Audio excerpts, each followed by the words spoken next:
Hey everybody, welcome back to Rick's Tech Talk. Today I'm going to build a workbench for my garage. As you see, my garage is starting to look a little better. I'm going to do some more videos on this. I got my French cleat wall up. I built some tool holders over there, and eventually I'll make a video on the whole garage once it's done.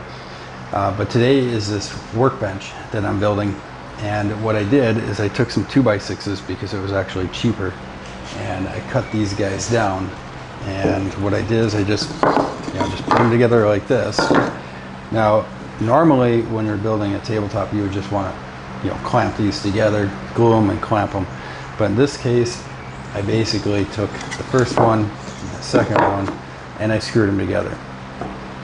First, what I did is to make sure it wouldn't warp on me, is I took one of these 2x6s behind me and laid it sideways like this. And I planed a nice flat edge and I put it up against like that.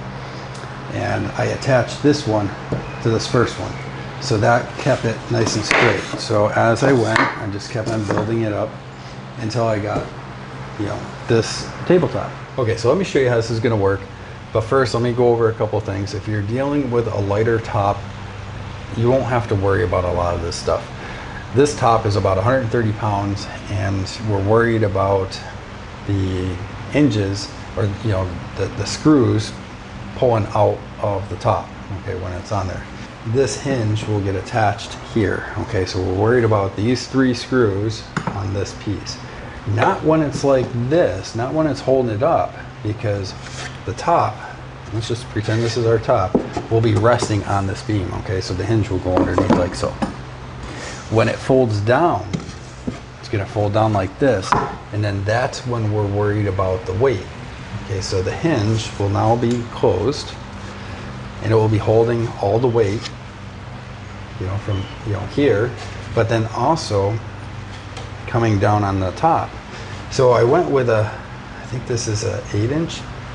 I think they have some 12-inch ones. I might actually get a 12-inch one, because then I can attach, screw to the, probably the first board, and then maybe the third, and that might be the fourth. Okay, we'll take it over and I'll show you. Okay, so I'm trying to do this without adding too much stuff to it. And the reason we want a nice long hinge, I might actually go with a 12-inch one, and we're just gonna pretend this is the top, so that way you can kind of see the gaps here in between each one, okay?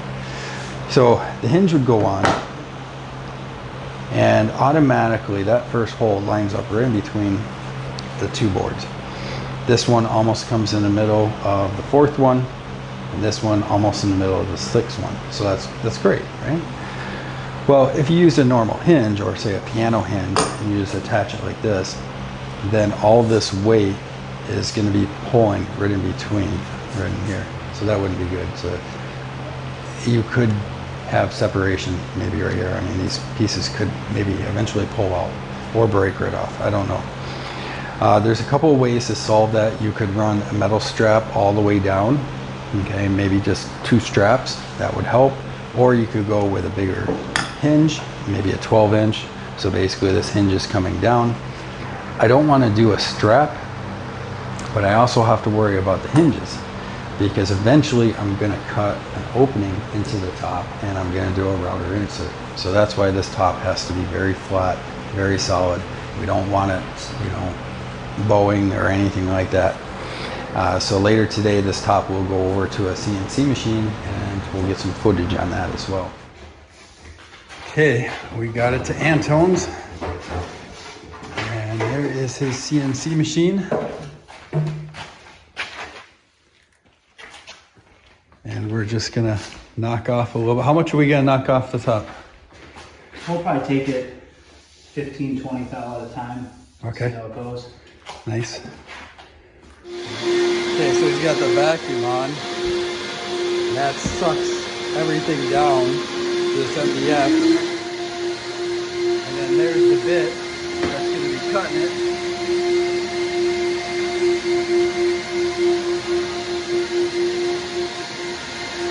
That noise we hear right now is basically just the suction to suck it, everything down to the surface, keep it from moving around.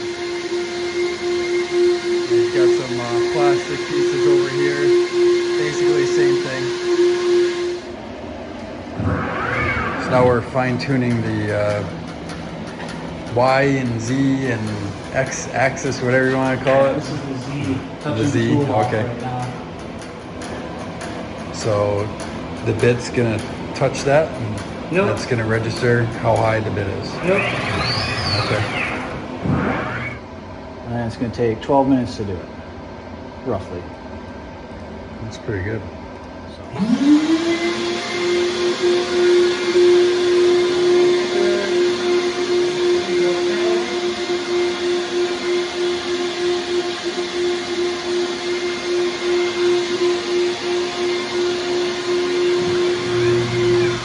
It's spinning. Made contact. There's the center.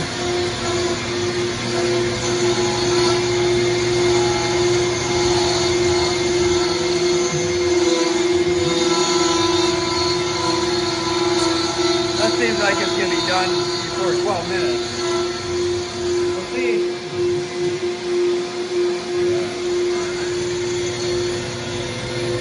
Got pass number 2 going here.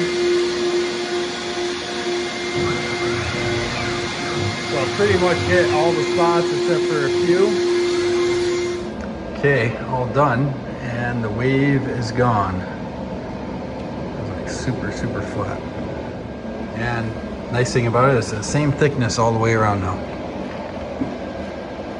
Okay, so I went to the store and got some more stuff today, and I wanted to put some straps on the table, kind of hold it. I was thinking of just using like steel, and I found these aluminum pieces. So I just cut them to length, pre-drilled some holes, so the screws will just like drop right in. And I think I might just run a countersink bit on these holes.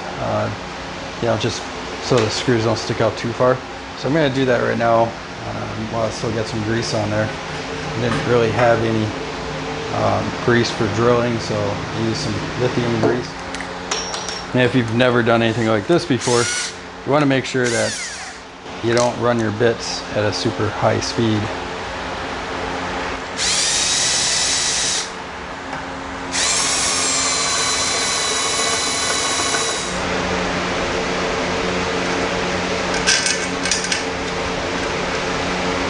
Looks good.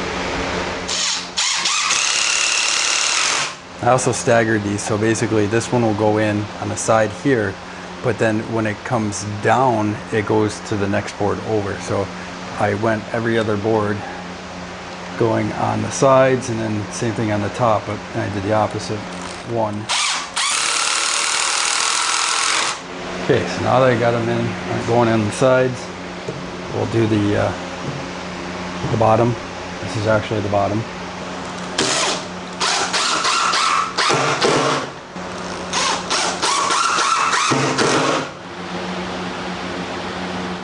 Okay, so now we're getting ready to put the Formica on the top. I just prepped everything, cleaned my surface. As you can see, I have all my hinges ready to go. I did test fit this. Everything swings down just fine. I have the legs done. I'll show you that in a little bit. I don't have any wood dowels, so I made these, I ripped some sticks. And these will just go on the top once I get the cement on. Then you just put those on there, lay your Formica on top, and then you just pull like one stick out at a time. That way the thing doesn't shift around on you. And I'm gonna listen to some music so you can watch me in super fast mode. How's that? Alexa, play.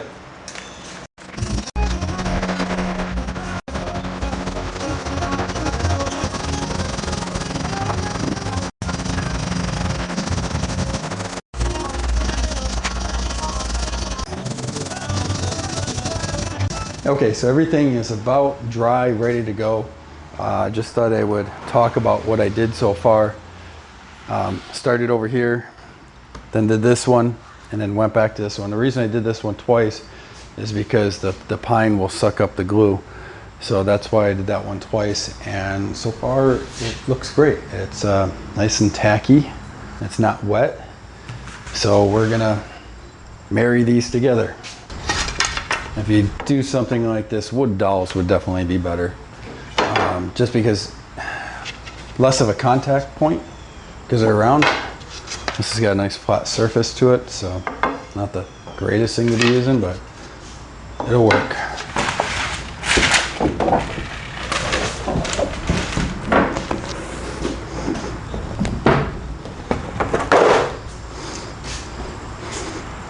So that right there, if those sticks weren't there, I would have been screwed. That would have been game over. So I know I have, you know, a play on each side. The router's gonna trim off the excess. So I wanna make sure I have a little bit all the way around so the router can clean it up. Just start with one end. That's so satisfying.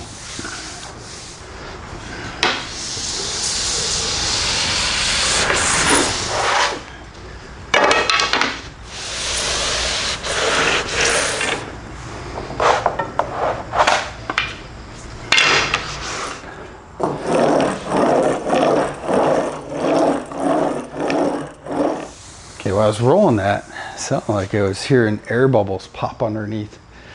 Could be. Put some boards on there and we'll clamp the boards down on the edge. So I broke down and bought some clamps. I'm gonna get that like right on the edge because that's where, you know, that's where I want it to bond really good. Right on that edge. Okay, so we're at the point where we're just gonna let this sit. We're good to go on this. We're going to leave the clamps on, you know, that one board just for a little bit longer. I'll keep rolling the edges, make sure they're stuck down really good. And I will come back with a router and trim this up, and then we'll go from there. You know, like the video and subscribe really helps me out, and I can continue to buy more stuff. And sometimes I do giveaways. There's not a lot of people that participate in those. So if you like and subscribe and you see a video and it says a giveaway, do it. I mean, it's free stuff. I mean, I'll mail it out to you free of charge, you know, and just, it's yours. Usually all you have to do is make a comment on the video. So I'll find something to do. We'll get another one of those going. Maybe it'll be just a gift card for Home Depot or something. I don't know. And I want to say thank you to Antone for cleaning up the top. If you haven't seen that section, that's back a little way, so go back and you can see the CNC machine cleaning it up. Check out his channel. I'll put the link down below.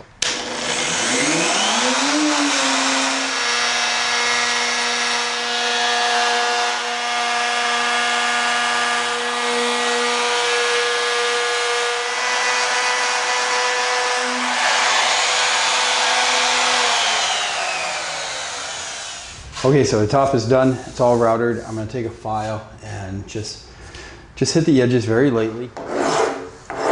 Probably don't even need a file. I probably just could use like a sanding block. Actually, I did forget one thing. I was gonna put some pocket holes in this thing so that way I can attach the sacrificial piece with some pocket holes. So I gotta flip this over and get those pocket holes in the bottom. So good thing I'm making this video. I would have forgot that. Okay, so I got the pocket holes done. Might as well just show you how I did the legs while I got it up, because I don't think I actually covered that part. Okay, for the legs, you might have seen this before. I can't remember if I filmed this, but basically I got my hinges here all glued and pocket hole screws. So legs are good.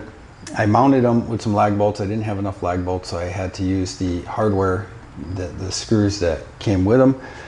And then I had to use some extra washers to double it up because they were too long, just a little bit, probably a 1/4 inch too long. So I doubled up some washers. And then you can see up here I have some fender washers and with screws going in. And then those fold down and grab the magnets. Okay, I'll show you that real quick. Okay, so the magnets are basically just there to keep the legs in place, so that way when you're folding the table up and down, that the legs don't, you know, because you'd have to hold them in place. If you don't, they're gonna swing down, and what happened is they marked up the wall, and that's why I'm fixing the wall back here, because I didn't have the magnets on at the time. Okay, so I have 2 boards cut. I was gonna do this later, but I figured the table's upside down, it's a lot easier right now.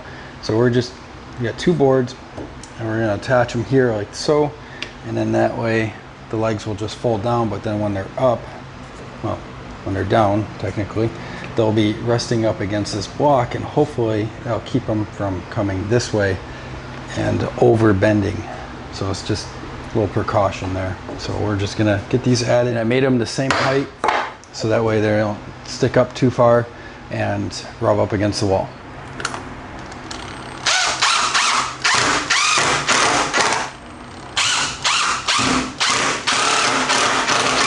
Okay, so that's working pretty good. I'm happy with that. That'll dry and just be an extra piece of support to keep the leg from going back the opposite way. Okay, so it's time to put the sacrificial piece on. I was going to put this on after the top was mounted back to the wall, but then I realized, well, if I do that, I can't put clamps on it. I did put some pocket holes. You see me do that.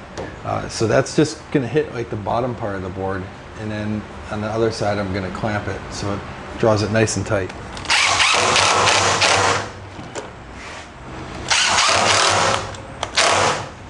I just want to clean up some of this glue so it makes it easier for the bit to go over the flush trim bit. These are the clamps that I bought for making the computer desk. If you haven't seen that video, make sure you check that out. That's pretty cool.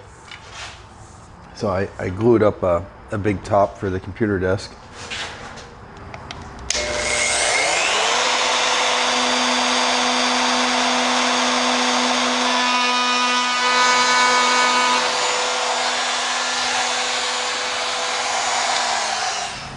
So I know I called this a sacrificial piece, but again, if I was to remove this, screws come out and I shave it with the saw. Okay, the rest of it can all be done with it attached to the wall. So let's see if I can do this by myself.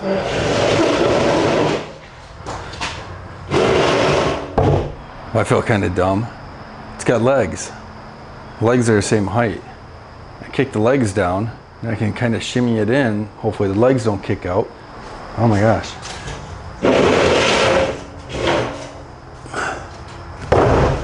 These magnets, those are strong. Okay, that's working so far. I don't want to shimmy this too much. That's not what these legs were made for.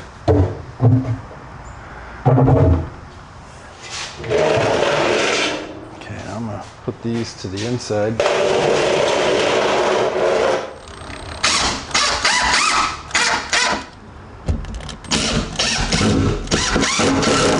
So the bottom bracket is done.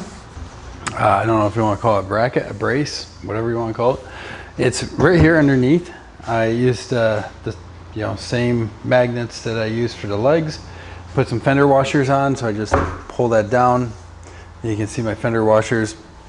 I have my little cutout, and you can see that it's a little thicker on the end. And I'll just like put that under there. That's it. I mean, it doesn't matter where it is. It's just to keep one leg from sliding in. Just extra safety. So that makes me feel a little better knowing that I can't just walk up and accidentally kick a leg, or if I'm sliding boards around, it's not gonna push one in. I don't think they're gonna swing backwards. I got that brace back there, so that's gonna help a little bit. But this is kind of like a must-have sort of thing. So I just take this, slap this up underneath, and that's it. And then I can fold it down. So that's it. I got my board down at the bottom that I wanted for the bracing so the legs don't kick in. It mounts underneath, and actually let's put this thing down.